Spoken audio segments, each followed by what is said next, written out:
we walked around that village, and we got around one hooch, and I see this girl, and she has her kind of a three-quarter view, and she's got a cone hat hanging off her neck, down her back, and she's got long black hair. And he says, Jim, she's beautiful, you gotta see her, you gotta see her.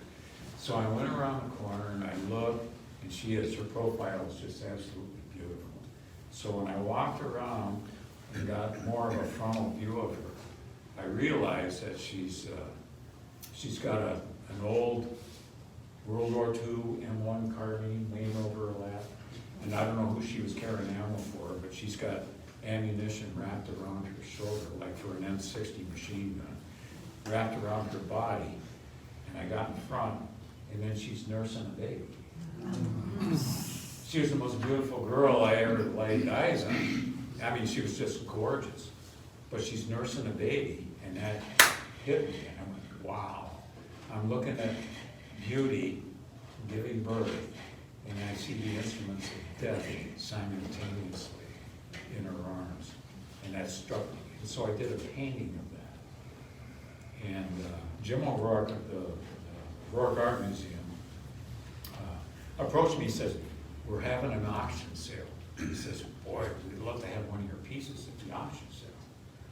So I took that painting and I framed it and I took it to the Plains Art Museum, and it just sold. I wish I'd never sold it, but I mean, it just sold. And sometime after that, somebody had seen it from the Vets organization up in Fargo. They saw that painting and they asked me if I would do an art show. And years ago, they had a big shindig in Fargo. It wasn't at the Fargo Air Museum, but it was a veterans thing going on. And they asked me if I'd exhibit my work. And I said, no, I haven't shown anything. I said, I put one piece in an auction, but I hadn't shown anything before, and I'm not going to exhibit it. This is a diary, kind of a visual diary. And so they said, please, just a few pieces. So I took a couple pieces of it. And while I was talking to somebody, the big piece right behind my buddy Dean, and Paul over there, and Stacy, and Sierra, that large painting there was hanging in that thing, and that was about 1980. And I feel this slap on my shoulder. And I turn around and look, and then I look up, and here's this big guy standing behind me. He said, did you do that? And I went, oh my God. I mean, this is a big man.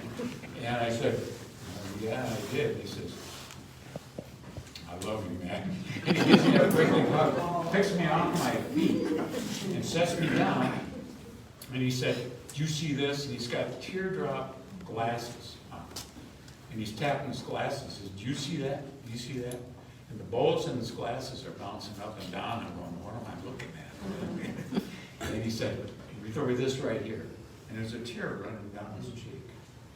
He says, this is the first time my eyes have run since I was released from Hanway Hill.